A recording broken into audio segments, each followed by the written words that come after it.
La messa delle 10 in Cattedrale Nostra Signora dell'Orto, celebrata in memoria dei donatori defunti, apre la giornata dedicata al 60° anniversario della fondazione Avis Fidas. Si prosegue nel pomeriggio con spettacoli di animazione per le vie del centro e alle 21 è prevista una serata di cabaret coi Pirati dei Caruggi. Roberto Recchia, consigliere Avis, e Renzo Caprini, presidente Fidas, spiegano perché è importante donare sangue e soprattutto qual è lo scopo della giornata.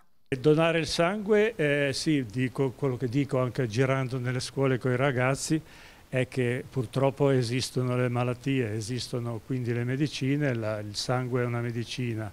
Fintanto che non ci sarà quello artificiale che tutti auspichiamo ma che non arriva mai, perché ovviamente il sangue è una cosa molto molto complicata, come complicati siamo noi, e quindi è indispensabile appunto per alleviare o alle volte addirittura cercare di salvare o di rendere una vita meno dura.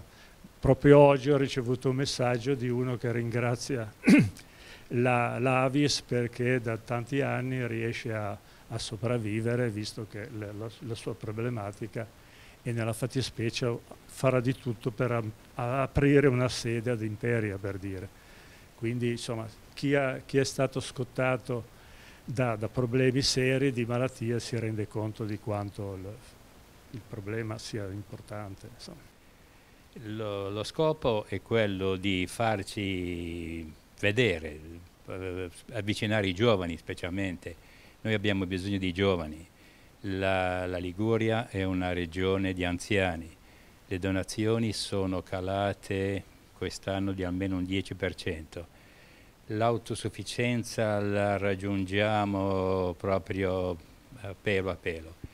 Noi abbiamo bisogno di giovani per sopperire a noi anziani che ormai siamo andati in pensione.